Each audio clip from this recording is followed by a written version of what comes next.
evening, newbies, and Happy New Year. Welcome to Nonprofits Empowering Worlds podcast.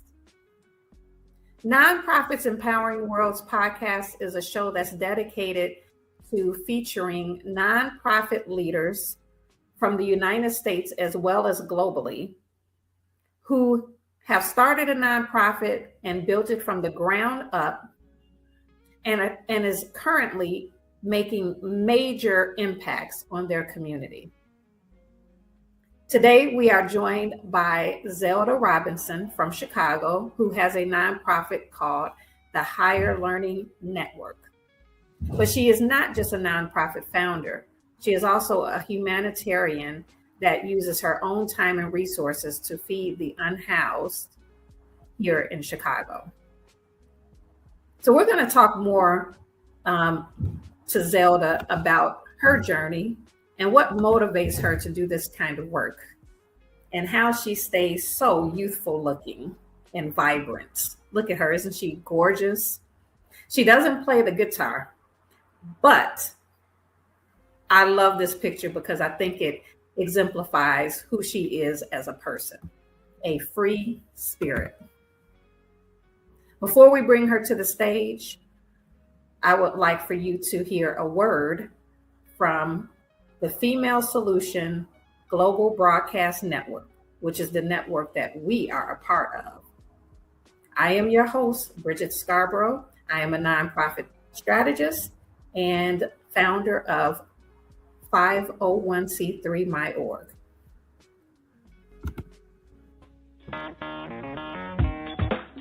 Women have the power to transform this world. We can end crime and violence if we all agree to do one thing: share.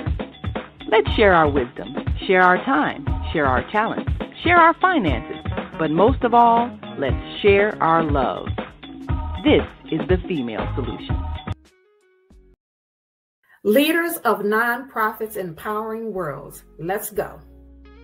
But the vision that God gave me, I felt that it was time for me to step out and work on the vision that God gave me. We need look no further. We have a unique voice. We have a unique talent pool.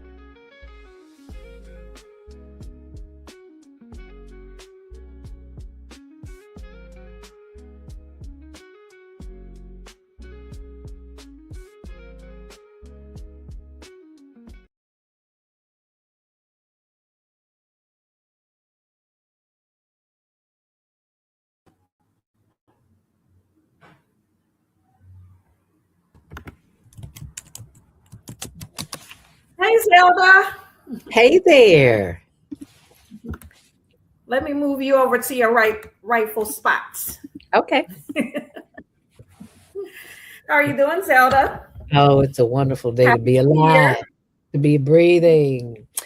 And by the way, Bridget, I don't remember telling you before, but I love your smile. I love your teeth. There's a story behind that. And I love your head wrap. Because you are quite welcome. I have had the pleasure of studying in the mosque. I've studied religions all over because I needed to know who I am, where I came from, and all that stuff. That's another show. But in doing so, I was introduced to a way of being that is not common in the world in which we live. And I love it. When I see sisters like you adorned in the wrap, and I was like, ooh, yes, I want to be recognized like that as someone who has knowledge, has information to share, and just has a glow about themselves. Is the correct word hijab? Hijab, yes. Hijab. And I was blessed with the opportunity to even wear one a couple of times. So I'm just excited. That's all I can say. I'm just excited. And thank you for having me. Okay, well, I would definitely like to hear more about that. But I love your spirit. I love your style as well. And you also have a head wrap. I mean, I just think that that's a part of our culture as African-American women. We've always done things with covering our hair. Depending on what country you're from and what religious background you have, you may do it in a different way. But covering our hair is part of us as Black folks universally. It is the Muslim or crown, baby. It is the crown. absolutely, absolutely. We do it as a form of modesty. Yes, Mhm. which is somehow escaped this generation. Yes, absolutely. We could do a And whole show about that. okay, because in one of my books I wrote about a sister, and I was still growing, about a Mhm. sister who was letting it all hang out. Okay. And now it's like it's become norm. So I don't go on social media and talk about it, but I will talk about it indirectly. Yeah. Right. So Right. little sisters will know that all of this and all of this, it's not for everyone. Right. Everyone doesn't need to see your assets. No, mm, no, your assets are for you and who the one that you share it with. Yes. Absolutely. Absolutely. Well, now people, you know why I brought Zelda onto the show. Zelda also has her own show, but we're going to get that. We're going to get to that a little bit later. First, I want to delve in deep with your nonprofit. Let's just introduce your nonprofit. And if you can let us know, tell us a little bit about the Higher Learning Network. I've pulled up your mission. Okay. If you can just, you can read the mission, or you can just tell it to us in your own words, but we just want to know, what is the Higher Learning Network nonprofit? What is that? And I love your logo, by the way. Oh yeah, we went through some changes with that, but Spirit worked it out, always does. This organization came into being as a result of my, not necessarily mine, but a community effort to bring the children that would come to the radio station. I retired from WGCI radio, AM 1390, not the FM, not the heathen stuff. I'm sorry, I'm judging. But on the AM side, which was gospel music. And that's what I was raised in. So I felt right at home. But it appeared to me that children were always coming through the station. They're fascinated by the DJ and the music and everything, but they don't have a clue that radio is a business. So someone said to me, Zelda, maybe you should start while they having these tours. Maybe you should do something with the kids too. And I'm like, okay, so what am I going to do with them? They already here. They're getting the information. Spirit, the folk loud into it. You need to listen to it. I'm like, okay, so I listen.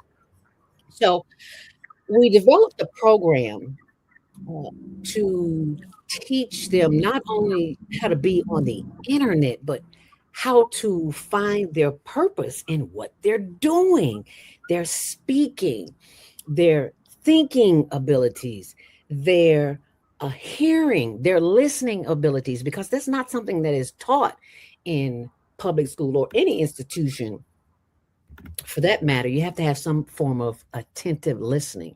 And this is where they came into the studio and we taught them a little bit more than what they were hearing. So the mission is community. It's all about community, just like Kwanzaa. It's all about community. Okay, so you did some work with Betty Shabazz school as well, right? Yes, ma'am. Was that your first? Yes, was that ma'am. the first program that you implemented? In the Betty Shabazz International Charter School, yes. Naima Latif, which is in Chicago, by the way, for my non-Chicago listeners. On the south side of Chicago. What is it? Right off of 78th and Drexel, I think it is. Excuse me. Our executive producer of the Female Solution podcast, we're on 7 days a week, Dr. Naima Latif, suggested that she's on a board of the Higher Learning Network.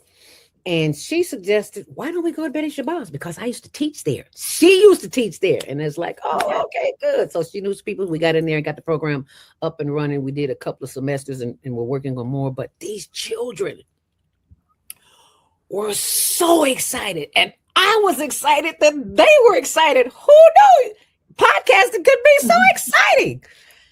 So, but what I didn't know is that our children don't know how to write their name on pen and paper. And I was like, oh my God, when did this happen? Well, Zelda, you are a seasoned citizen now, and you have not been in the public school system in over 60 years. So things have changed. And one of those things have not changed for the better. And that is they do not know the magic of pen and paper, the synchronicity that goes on with the brain, that travels from the brain to the fingers, to the arm, to the paper. That is a journey. That is an experience. That is spirit speaking through you. And if spirit can't speak through you because you in this all day, that ain't how spirit works. Spirit will say, put it down, child. Put the phone down. Because when I look up on the phone and I see, I've been on here an hour. What? I just came on here to check.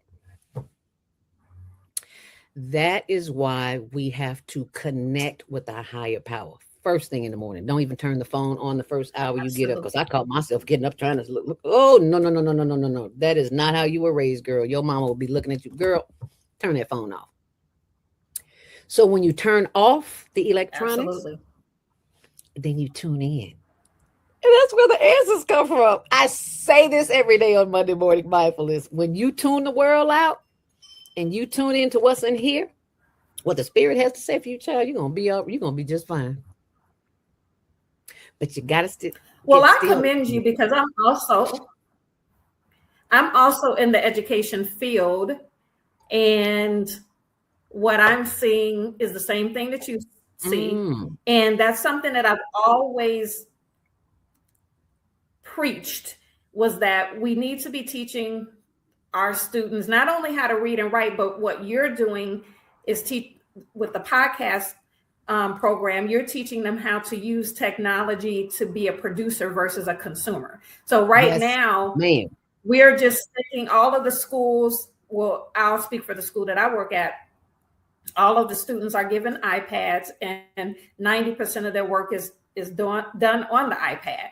But we're not teaching them how to use the iPad and use that technology to create and to become a producer. All we're teaching them to do is consume. Even the curriculum that they're giving them is consumption, right? We're not teaching them how to produce content. We're teaching them how to consume content. And so they're just going from screen to screen. They're doing their assignment, but then they also have several tabs open of other things that doesn't relate to their to their assignment. But even the curriculum itself, when are we going to give them an opportunity to use this tool to produce? And so I commend you for doing that. For doing that part. Never looked at it like that, but commend the spirit, honey. I'm just paying attention. I'm just a vessel, and I recognize that. Let me tell you, about 20, 30 years ago, yeah, baby, it's all about me, because I didn't know what I know now. But when you recognize that the spirit gives you an assignment, God, Yud Hey Wav Hey, Yahweh, Jesus, whatever you want to call your higher power, when they give you an assignment and you don't listen, you'll wind up in a place you don't want to be longer than you want to be there. I know I'm just telling all my business. Well, speaking of spirit, higher power, I wanted to also talk about your book. You have several books actually, but your latest book, and let me bring a copy of that. The Mindfulness Stress Release Home Practice Journal. Yeah, the breakthrough system. See, everything is a system.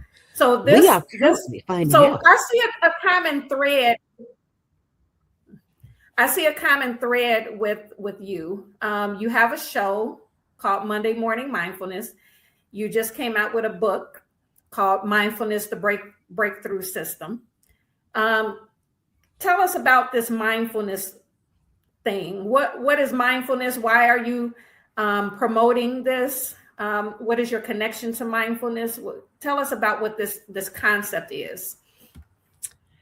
Mindfulness is really simple, and it's what we talk about on the Female Solution all day, every day, and that is to be in the present moment. Mindfulness. mindful of right now, because most of the times we're thinking about what happened and our to-do list, and we all up in here and not in here. So this program came about as a result of my having an accident and having been hospitalized with a broken ankle. You see, because I had been getting the messages for some while on certain things that I need to be doing with the organization, and I was a little overwhelmed and overworked and underpaid and all that good stuff. But Spirit said, you need to sit down and do this. And I'm on my way. I was working at the time, still working. And I was on my way to work and had an accident. And after that accident, I couldn't see it then, but I can see it now. Best thing happened to me. Broke a limb, couldn't walk, was in the hospital, wheelchair therapy, the whole 9 yards, had to learn how to walk again. And during that time, it was such a blessing in disguise, because this is what showed up. Mindfulness right here, right now. And all you have to do is listen. That's all I did was listen. And I wrote. And that's how that came about. It's not mine. I tell people I'm not the author. I'm just the vessel. So mindfulness Mm-hmm. Mindfulness is about being in the present. In the present moment. And that is so hard to do because we're so busy. Absolutely. And you share some techniques in the book about how to be present, paying attention to the breath and paying attention to your body and how it moves. There was a section of the book where you talk about stepping onto the elevator and how you were aware of your legs stepping onto the elevator and how it felt and what was going on in your body when you stepped onto the elevator. So I guess these are techniques that bring us into the present moment, right? So we're not thinking about what's happening tomorrow, what happened in the past, things that we can't change. I always like to say, tomorrow actually never comes when you think about it. We're never in tomorrow. We're always planning for tomorrow, but we're never in tomorrow. Mm-hmm. Like this current system is right now, that's planned this 50 or 100 years ago. What we're experiencing right now was planned 50 or 100 years ago, if not longer. Who knows? So go ahead. It's a challenge being in the present moment, because there's so much coming at us from all sides. From the what do you call it? The chemtrails, yes, which is disturbing our inner. So it's a real challenge to be present at any moment in time. And one of the most powerful things that you can do at any moment in time ever in life is to use the stop technique that I developed, that Spirit gave me. I ain't developed nothing. Quit lying, girl. Spirit gave it to me. STOP. Stop. Whenever you are out of sync, unbalanced, stop. STOP and breathe. You simply go inhale and exhale. And if you take that breath long enough, you will feel the energy moving through your body. So now let me tell you what STOP is. It's real simple. S is for stop. T is for take a breath. Always through the nose. And exhale. O in the word stop is for observe. See how we always look up, down, and around, but we seldom look within. That's the observation that we want. And last but not least, it's the P in practice, STOP. You got to practice it. It's not going to happen on your own. You can't do it when you're not disturbed. You got to do it when you're disturbed. And the way to do it is go, and chances are people are going to look at you like you crazy. But if you got a little funk on your breath, you forgot to brush your teeth, garlic, and all that stuff, and breath kind of foul, they'll be like, Zelda girl, okay, yeah, girl, all right, I'll see you later. The breathing works. Plain and simple. It works. And I did not go to school to get education for this. I have a degree in journalism, broadcast journalism. Has not served me a day in my breathing and in my stress relief. And as a matter of fact, it increased it because in radio, you have to talk very, very fast. So I had to learn how to slow it down a little bit. And I still talk fast. I know I do, but I don't talk as fast as I used to talk because you had to. Did you understand what I said? Of course not. And the brain doesn't understand it when you talk like that. So you got to have a conversation in the morning with your brain. What? Right. Are you serious? I got to talk to my brain. It's in your head. Why wouldn't you talk to it? It's yours. Makes sense to me. I'm just saying. So is this something that you shared with your students? With my listeners? About the breathing? About the breathing every morning, every Monday morning. When you were teaching? At the podcast train? Absolutely. These genius children, they are so far ahead of me. I was like, can we just go over here and sit down and have a conversation so you can teach me a few things? Well, Miss Zelda, I don't know nothing. Yes, you do. From the mouths of babes. I learned that as a little girl. Yeah. Don't tell children to shut up. Allow them to speak. They may speak at inappropriate times, but allow them to speak because this ear may not hear it, but this ear right here might hear it. And that's the ear we need to listen with. It's the heart ear. Is there such a thing? Well, it is now. The heart ear. That's what I'm calling it. And they really got a professional because you have a background in radio. You worked for WGCI. You were a host on WGCI, correct? Mm-hmm. V103. V103 and WGCI AM. I worked at every radio station in Chicago. JPC, John H. Johnson, the only black man that had a radio station in Chicago. WNUA, Smooth Jazz 95.5. WCRX. There's a lot of them. I don't know. I can't think of all of them, but it gave me a foundation, and I'm so glad I had that because it gave me exposure to other things, to other people. How many years did you do that? How many years were you on radio? Oh gosh, now you want to make me think. 25, somewhere around there, 25, 26, 27, 20, somewhere around there. I started in 1900 and something or another. I don't know. But I was the oldest student because I was a late bloomer. I went back to school at 36 to get my degree in broadcast journalism because I was working as I did a clerical work, just like all other women. I did clerical work and it just wasn't satisfying. And I'm like, I got to do something. I don't know what to do. And at the time I was Well, in the research that I did, I discovered that me and you have the same alma mater. I'm a graduate of Columbia College, and so are you. Really? I did not know that, Bridget. Yeah, wow. I actually started out as a journalism major, but I dropped that and went into education. Oh, wow. Good for you. You see what journalists are at right now, right? Yeah, exactly. I mean, well, right now you can be a journalist without having a degree because of the internet. Yeah. Independent journalist, because gone all the days of AP and Newswire, and I was a member of the Chicago Association of Black Journalists for a while, and it just kind of died out when COVID hit. Everything died out, right?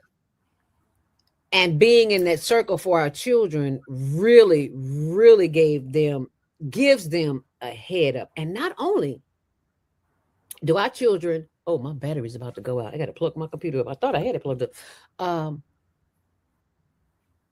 Not only, I forgot what I was getting ready to say. I saw my. You said not only do our children. You're about to say something about the children. Oh, they spoke to children in China. They spoke to the children in China. Naima Latif, Dr. Naima Latif, executive producer of the Female Solution, has a niece who lives in China. And we were having a conversation and she said, well, maybe we should connect American students with Chinese students. I'm like, yeah, that'd be a bomb. That would be awesome. And that's what happened. That's and nice. They learned a little Chinese. We learned a little Chinese.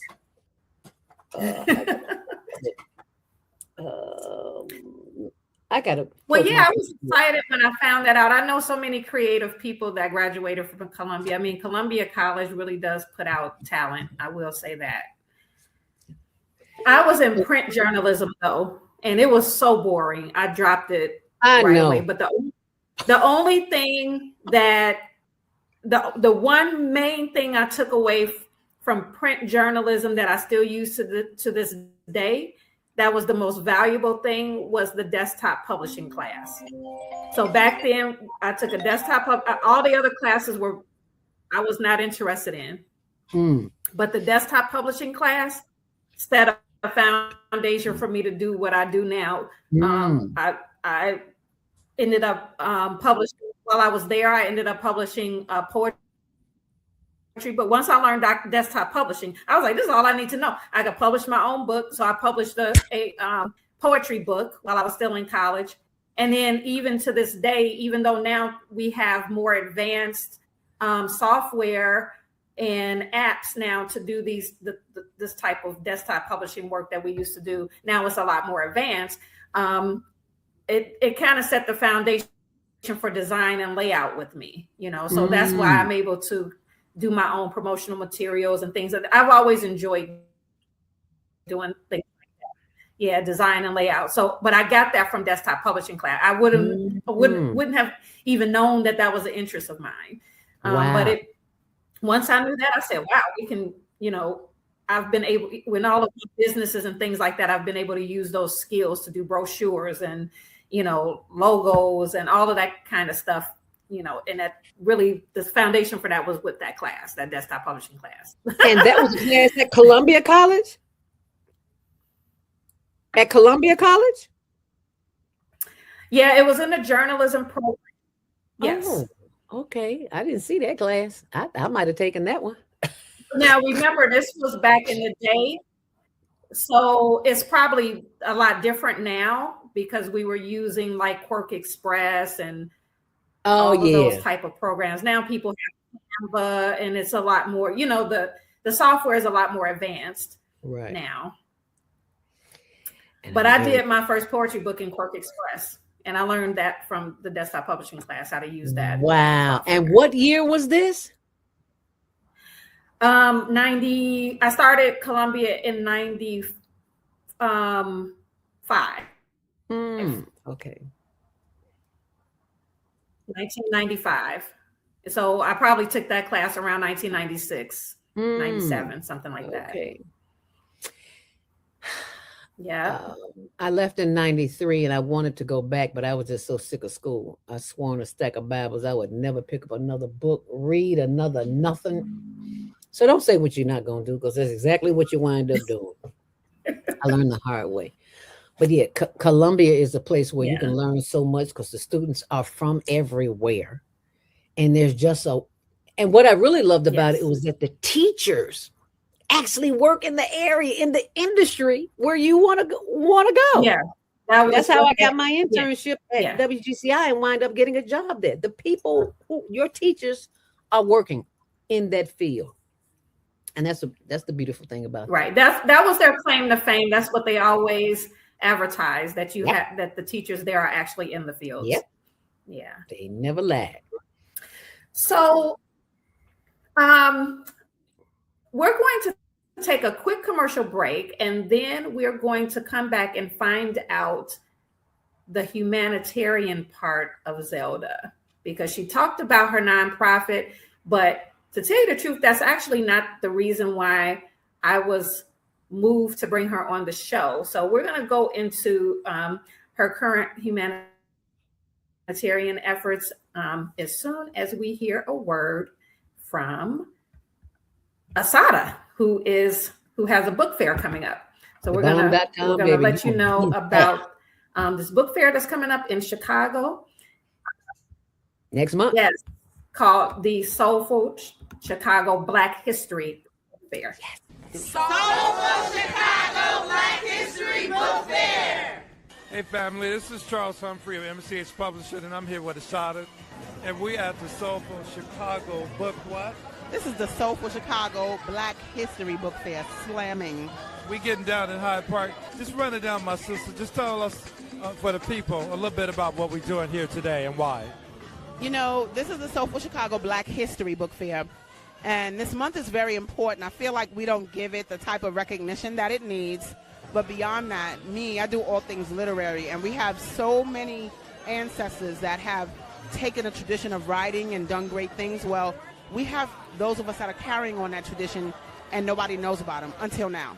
So the Soulful Chicago Black History Book Fair is allowing us to tell our stories according to ourselves for our own benefit, and it's just beautiful. I mean, she could have been here today if you wasn't here, but if you were, it's been amazing.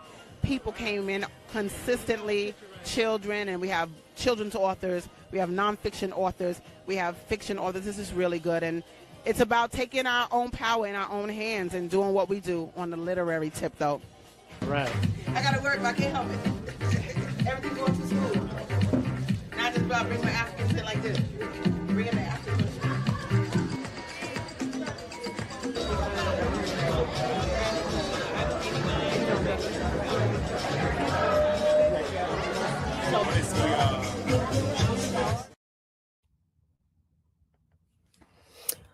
Book fair. So if everybody mark your calendars, February 15th, the Soulful Chicago Black History Book Fair this year is going to be in Bronzeville instead of Hyde Park. But that was just a glimpse of what you can expect. Bronzeville is a community in Chicago area. And it's going to be on and popping. So Zelda. Yes, it is. Yes, ma'am. So I know that you currently do a lot of work with the homeless, and that's actually why I initially wanted to bring you onto the show. As I delve deeper into who you were, I noticed you do all of these other things. You're an author, you are a talk show host, a radio talk show host, now turned podcaster, and you have youth programs that you do and things like that. So there's a lot to Zelda, but one of the things that caught my eye was the work that you do with the homeless people. So I wanted to, or the unhoused, as you call them. And that's another thing I want to ask you about, even that term. So we're going to delve into that a little bit. Before we do that, I'm going to show a clip of you doing some work with the unhoused, and then we'll have a little discussion about it. Okay. All right, sounds good to me.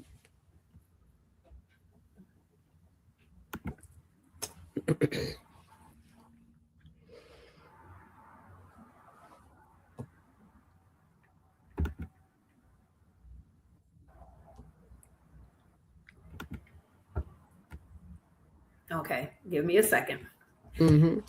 And while you're doing that, I can tell the audience about just this past week. It don't get no better. Remembering National Homeless Persons Memorial Day this weekend was the celebration. Say, remembering the Homeless Persons Memorial Day. Yeah. Because you don't never know when you gonna be next. So as my granny used to say, child, you better help somebody. And we talk about helping yourself, helping others. And you don't have to know them to help them. Absolutely. And I'm going to try one more time to bring this video.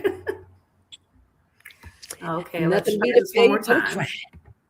Nothing beat a failure but a try. All you got to do is keep trying. You don't get it the first time. Try This time of year, we help people. That's what we do. Y'all on like that? Distribution starts in about 15 minutes. And as you can see, there are people everywhere.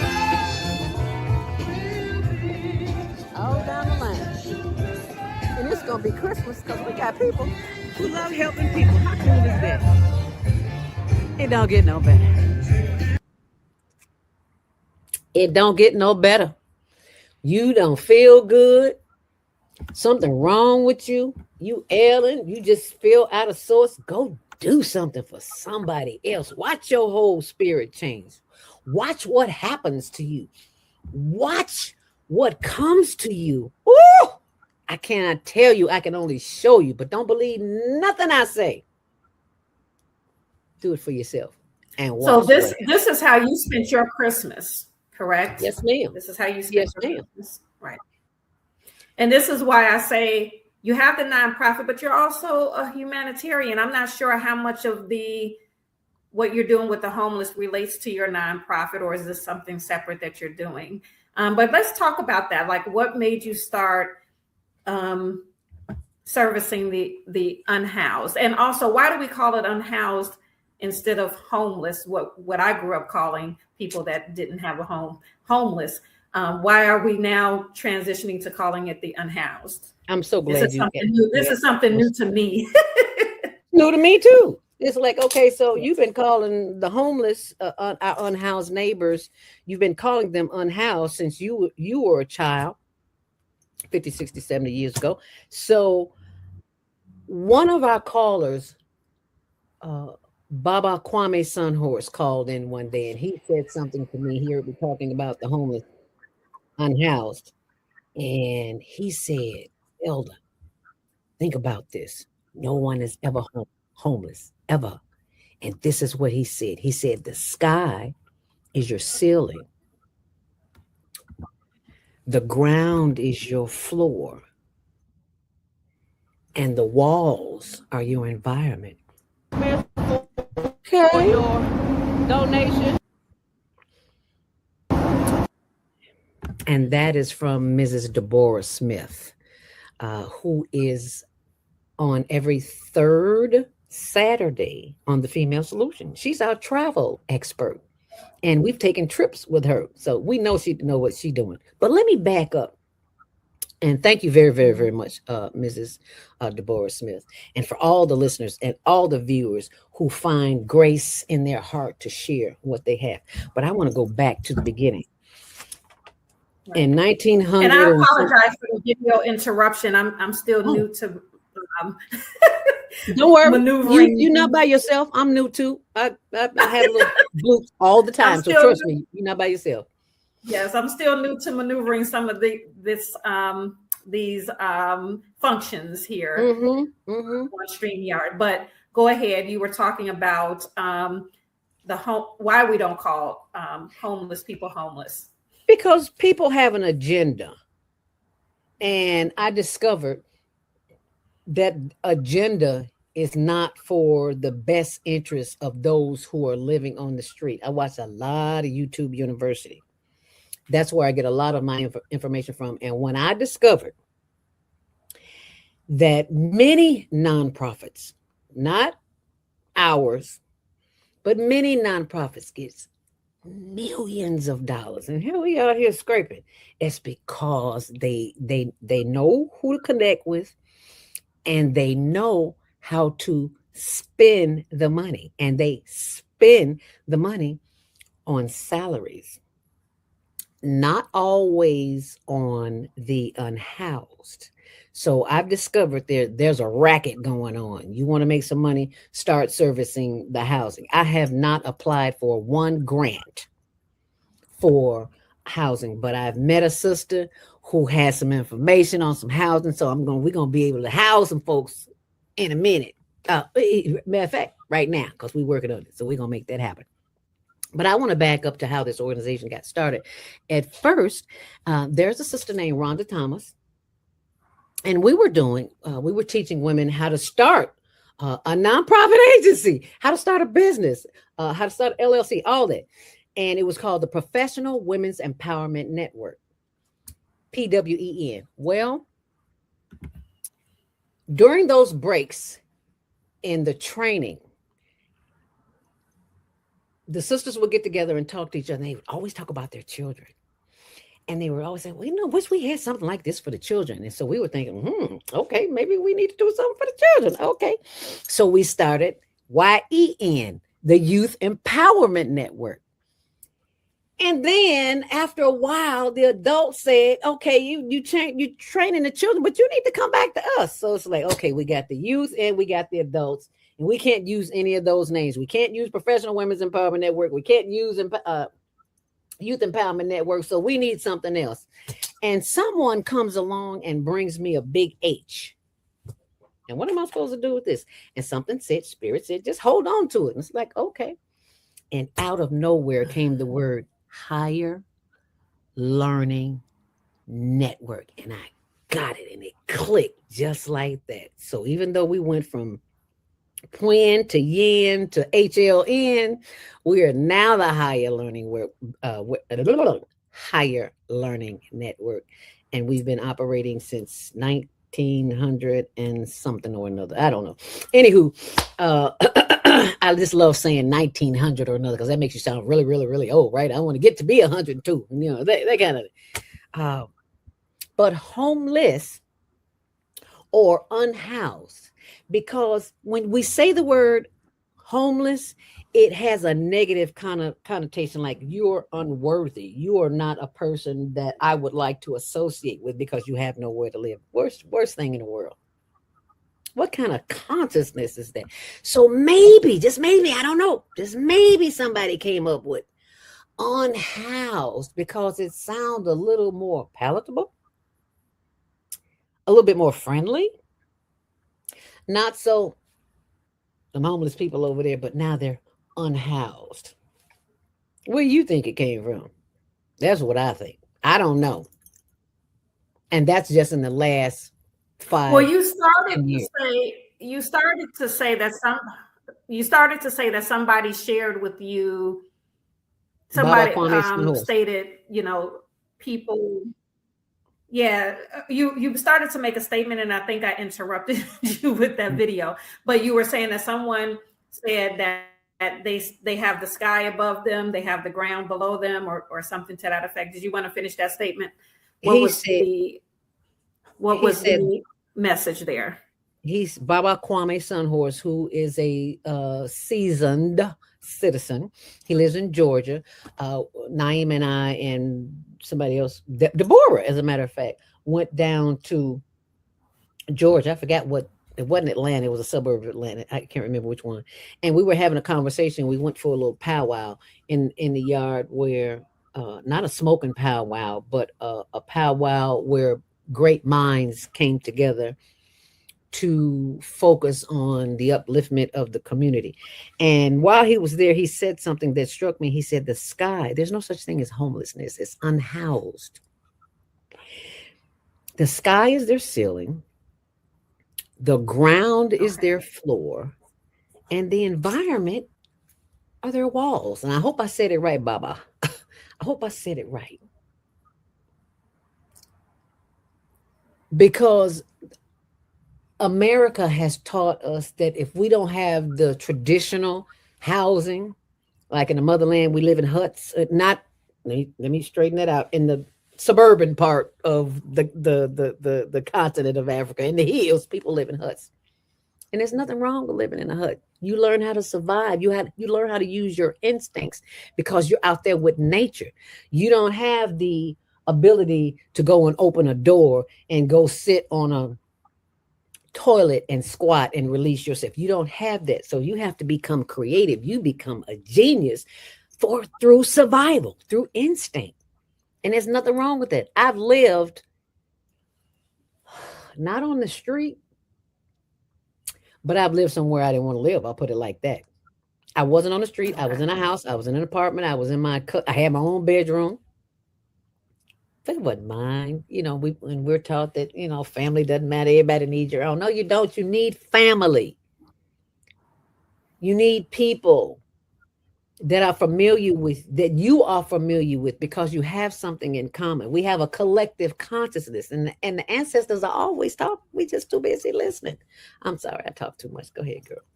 I do that. Oh no, soaking up everything you're saying, because the other thing that we don't think about is there's homeless people that we know are homeless because they're literally sleeping on the street. And so we can look at them and say, okay, this person is homeless or this person is unhoused. But there's another population you just described where maybe they are living up under a roof. However, it's not their own. It's somebody's, they're staying on somebody's couch. They're going from house to house, different day, a different home. They may have to hustle and manipulate to, get somebody to let them stay with them, for that night or a couple of nights.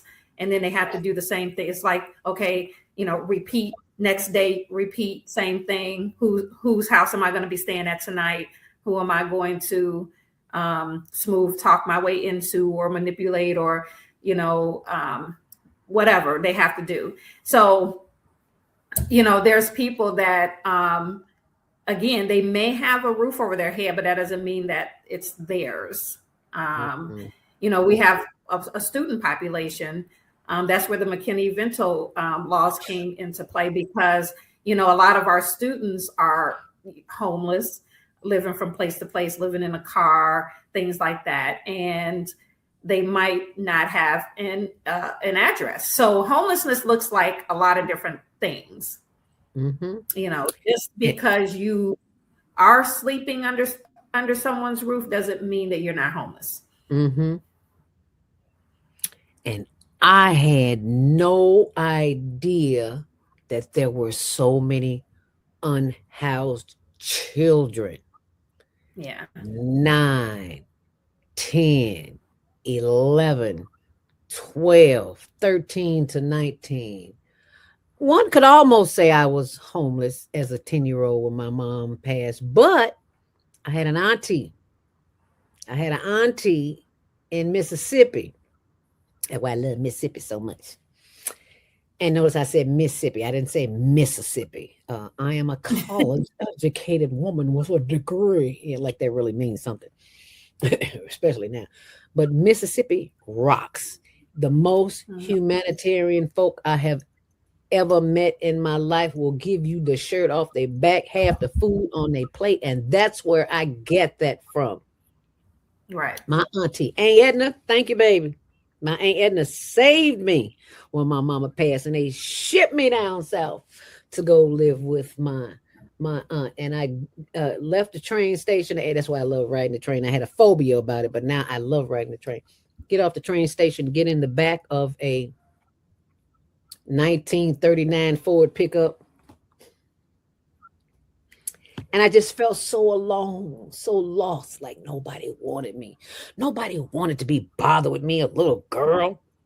Nobody wanted to be bothered with my little brother who was like 5 years under me, who really started all of this memorial. The work that I do is in dedication to him. Douglas Robinson was murdered by a man in Tent City, right down there on Canal and Taylor, right next to the BP gas station. He got killed one morning, and someone called me and told me, and I lost it. Yeah. But all of his unhoused friends showed up at his funeral. And one of them was bawling so bad. I was like, get that child out of here. I'm trying to hold my composure. And he's, Douglas was, and I was like, okay, get yourself together. Anyway, I said that to say this. All these people showed up. And they asked me if I would still come and bring them food. Now that Douglas wasn't there. Because Douglas was known like the mayor of Tent City. I mean, he had a great queen-size bed, a great big tent, a tent, a big old flat screen. And I wish I had went in there before he left, but I didn't.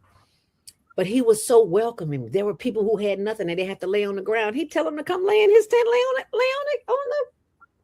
mattress. I'm like, you don't know these people. This is what I'm thinking to myself. He didn't have to know them. It's all about the heart, baby. And so, yes, I kept my commitment to this day. He's been going since 2019. I'm doing the work of the creator. This is not about me or the Higher Learning Network. We just here representing. That's all we do. And I recognize that. And I'm grateful that I recognize, because baby, in my 20s and my 30s, I thought it was all about me. I'm a Leo, so you know how that go, right? Leos think it's all about. No, it is not about you. It's about the work. It's about the mission. You were just chosen to do it. And because you were hard-headed the first time, I had to sit you down so you could hear me, so you could get the work done. That's why I do what I do. It ain't because I want to do it. I mean, I enjoy doing it. It gives me joy. It gives me a lot of joy. I look forward to it. I hate to say it, but it gives me a lot of joy to know that because I woke up and I wasn't feeling my best, and a lot of pain. But I had to ask myself the question, are you going to focus on the pain, or are you going to focus on what you're going to do? So I focused on what I had to do, and the pain went away. What? Wow. Yes. Because I had a conversation that's going on all up in here, but I went to the heart and said, heart, you know these people need to eat today, and you know this sciatica is kicking me. I just, you know my heart, help my body move, because I can't do it on my own. And we go in there and cook that food. And I'm not a cook. That was deep. That was deep what you just said. That was deep. So that's your purpose. And I knew when I was, that's your purpose. I knew that what you were doing with the unhoused was not necessarily a result of your nonprofit. It seemed like it was something separate, because you're not getting any funding for this. How do you get your resources? How do you gather the resources that you're giving the unhoused? Because it's not just food. I've seen you give blankets, and you give hot food, but then there's also snacks. I feel like you're very thoughtful as well, because you're thinking of everything that they may need. So I've seen you give blankets. I've seen you give snacks, desserts, hot meals, coats. Where do you get your resources from? Community. If you're not getting any grants and things like that. Community. We have not gotten one grant to do the work that we're doing. But because this is not something that we do all willy-nilly, we have been given the instructions to do it. And where the instructions are giving, the provisions will be provided. And I know this. So my mission for 2026 is to enlarge our territory by getting other folk to join us in the work that we do.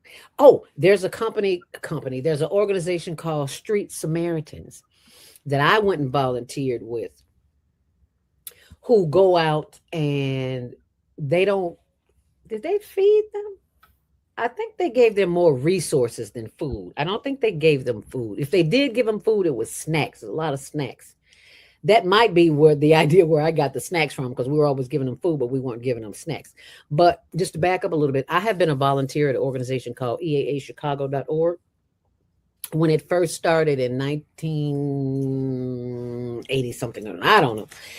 Anyway, I've been a volunteer there for over 35 years.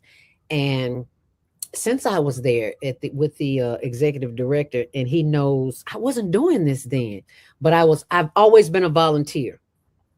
They offer CETA, LIHEAP, clothing, food for seniors, and construction as well, if their homes are falling apart. So I knew about this organization, and then I went to another church that my cousin took me to, and I volunteered there. So it's like I'm getting all of these organizations. So I'm asking these organizations to donate as well. And when they donate, that's how we get the big meals for Christmas. We had a ham. Thank you, Congressman Danny Davis, and the Hope Coalition. That's where we got our ham from. Thank you, Linda Barker, CEO of Sisters of the Hood, who sent me there to volunteer. And I volunteered. You need something done, call me. If I'm available and I'm in no pain, I can help you. So I went there, and because of that, they also gave us some toys to give to the children, even though I don't believe in that children need to know that they're loved, and that's how you're going to show them that they're loved. Give them toys, then give them a toy. So I got some toys. I can. Yes, I can. Being a volunteer enriches your life, and you learn so much every single week. I go there every Thursday from 2 to 4. I get there at 12 and leave at 5. But those are the hours that we distribute food. And they always let me take something to the unhoused. And I am so very grateful. And I am even more grateful for people like you who are watching this on the Female Solution, who send in whatever you have, $1, $5, $10, $20, $100, $200, $500, whatever you send in. We have regulars who send in money all the time. And I show them, and I tell the people when we're filming and say, look, I do not have to film you, but I do have to film me or him giving the food away. So these people will know we ain't out shopping. We don't do that. Girl, if I never hit another store in my life again, it'd be too soon for me. We're not out spending money, traveling all over the world. I see where people take people's money and they just go and have a good time. That's not what we do. Our heart is in the work that we do. So, and we got to count. And we give, what do they call it at the end of the year when you give a financial statement of how much money you've donated? We give that too. So if you need that, we got that for you. A charitable receipt. Yes. Yes, a donation receipt or charitable receipt. Yes, ma'am. I have another, I have another video that I want to show. But before we do that, if somebody did want to donate to you, how would they contact you? Should they go to the website and contact you? Mm-hmm. Okay. There's a big PayPal sign there, and if they can't go through PayPal, they just scroll down the page and leave me their contact information, and I'll send them. We have Zelle, Venmo, Cash App. There's another one, I can't think of it. But anyway, if they go to higherlearningnetwork.org and just scroll down and put their information in there, and we'll contact them and give them a receipt for their donation. Absolutely. And you're a 501c3 organization, so they get a tax write-off for that? Yes, ma'am. I'm going to go ahead and play this other video of you. Sorry, did you want to say something? That's why I was so excited when I saw when you had joined the team. I said, name her company called 501c3. Oh yeah, I got to talk to this. She'sbomb.com. Yeah. Because she knows some things.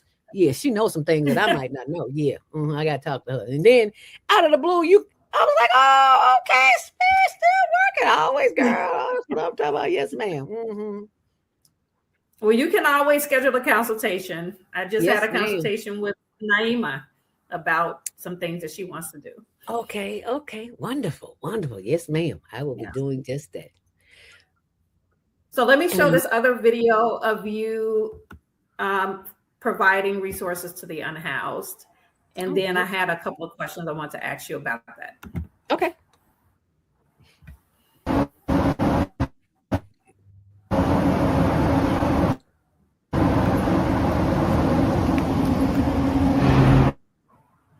Now that's a young man. He is always our first stop. Thank you, Mrs. Deborah Smith, for your donation. As you can see, they're going through the building. Not being wasted. Thank you.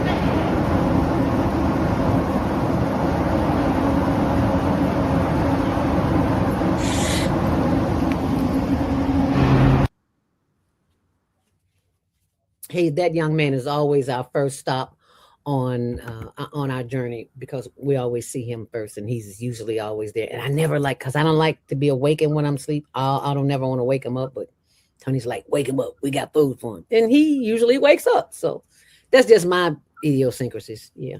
Because you wake me up when I'm asleep, you're going to have a problem. I'm telling you that right now.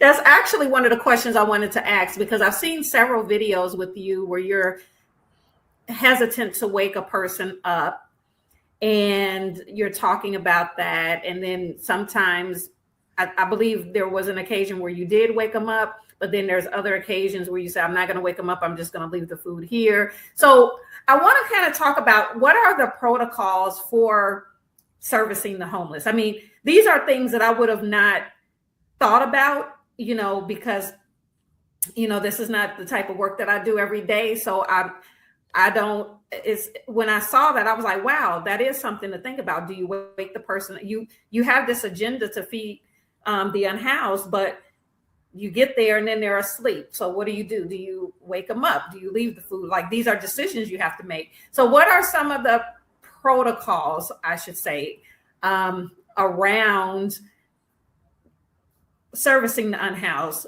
safety concerns, regulatory concerns, just concerns about their mental health, their well-being, and just being respectful. How do you approach this in a respectful manner? Like, what are some of the things that you have to consider when doing this kind of work? First and foremost, I'm so glad you asked that question, because you have to be mindful of the state of being a person who is living on the street. They are number one suspect of you because they don't know you. They don't know if the food that you're going to give them is tainted. Because I saw a movie where they were feeding people who were unhoused and the food was tainted. Need I say more?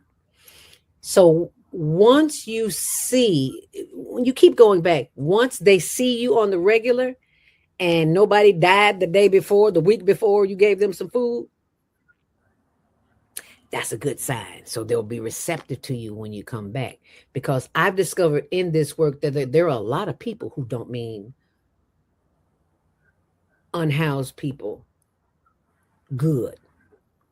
They're up to something. Now, what that something is, I don't know. I don't care to get into, but it is not of their best interest, because I've never said this publicly, but I'm going to say it now.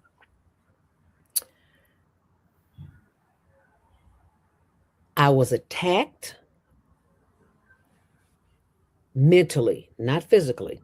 I was attacked mentally by an unhoused person.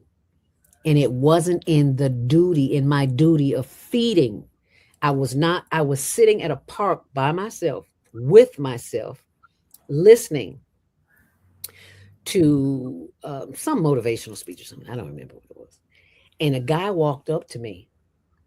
He said, "Hey, Ma, can you give me some money?" I said, "Baby, I don't have any money, but I do have a gift card. We can walk around the corner to McDonald's and get you something to eat." He said, "I didn't ask you for no McDonald's. I asked you for some money." And I said, "Maybe you didn't hear me. I said we can walk around the corner and get you something to eat." Well, he got indignant. And I was like, "Oh, okay. Okay, so how are we going to handle this?" So I just let him vent. And then when he said it again, I said, "You know what? You need to go in the other direction, because I'm sitting here, a woman alone by myself. Don't let this cane fool you." And I picked up my cane and I stood up and put my hand in my pocket. And I said, "Now, if you want to come a little closer, you can. But if you want to go home tonight, if you want to sleep somewhere warm other than in jail, you need to back up off of me." And when I got up and put my cane down and put my hand in my pocket, he talked smack, but he walked away.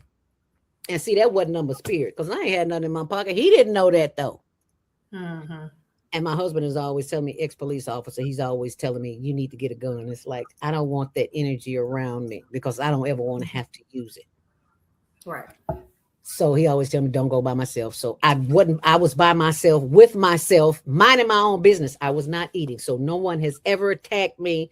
There's been a whole lot of craziness said, but it wasn't said to me. They just talk crazy among each other, because the last 2 weeks ago, we were in Underground Whacker, and a guy pulled up on a bike, and then there was another girl, a white girl, coming down the street, and she was just looking kind of crazy, and he was like, don't get that heifer. No, don't give her no food. And I'm like, you don't tell me, first of all, who to feed. I fed you, I can feed her. If she on drugs, that's her business. My mission is to feed. And that's what I'm doing. He started cussing. I was like, you know what? That ain't what we do here. So I'm gonna let you go that way, and I'm gonna go this way, and you have a good day. That's how we gonna do that. You're not gonna talk. You're not gonna call a sister. I don't care if she's white. I don't care if she's high. I don't care if she's a drug addict. You're not gonna call another woman a bitch in my presence and expect me to be okay with it. That ain't how I roll. So we let her go, you go, and I'm gone. And I'll see you next week, and hopefully you'll have a better attitude when I give you some more good food. Oh, okay, ma'am. Okay, I'll do just that. We're gonna be just fine. Okay. If I hadn't stepped to him like a sister, ain't no telling what he would have did. So I had to do what I had to do to protect my sanity and my privacy so that I could continue serving others. That's just the Leo in me. That's all. Yes. And I'm glad we're talking about this because, yeah, there's always safety concerns in anything that we do. Always. You know, we have a good heart. We want to help, but you do have to be conscious of what the risks are and have some protocols in place. One of those protocols is that we pray. May the spirit of safety be around us as we are guided to go out into these streets. Because we never know who we're going to feed. Sometimes we think we're going to feed people over here and ain't nobody there. And we go over there on Lake Street. There's a bunch of people over there. And we go up north. There's a bunch of people up there. So we always do the prayer of protection. And nothing, ever since we've been doing nothing. And I haven't been shot, stabbed, wound, might have been cussed out, but I'm used to that because, you know, that's what some folk do. So the only protocol for our safety is just to be aware, because we've rolled up on situations where people were getting a little violent. It's like, no, we're going to pass them up today. We are not getting in that mess. You will not see the Higher Learning Network on the news because somebody got hurt here. No, there's plenty of people in Chicago that need feeding. So we don't have one spot.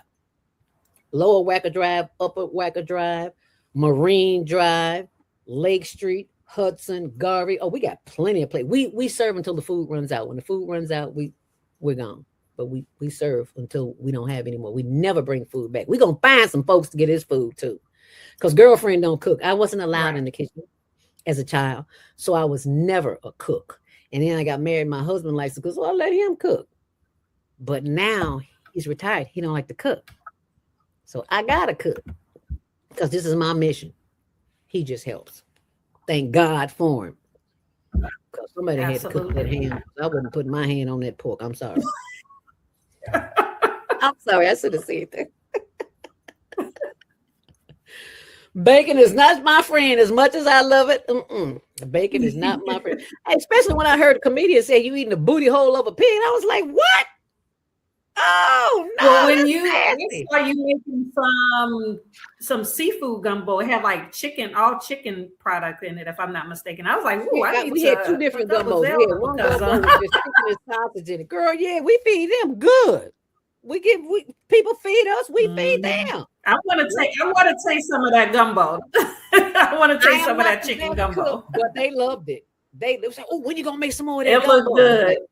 It looked good. And it didn't have any pork in it, so that's right up my alley. That's right up my alley. So next time I make something, I'll put it in the freezer. I most certainly will. Definitely. So Zelda, it looks like we are coming to the end of our show. And I absolutely have you back because, I mean, there's so much more that we could talk about. There's so many of the topics that we did touch upon, we can expound upon. So it was a pleasure. I love your energy. And I'm just so grateful that you were able to come here today. And I hope that people have picked up on the gems that you dropped, because she dropped some gems definitely in the show. So it was a pleasure. And are there any final thoughts that you would like to leave for our audience before I play our closing?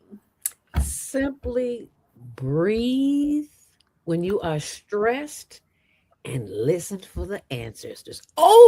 And last but not least, baby, find yourself a tree and sit down next to it and have a conversation and see what happens. You thank me later. Okay. All right. Thank you, Zelda. It's been a Thank pleasure. you. See you on Monday Morning Mindfulness. Ooh. Thanks for sharing. Thanks for Go sharing. ahead and say it.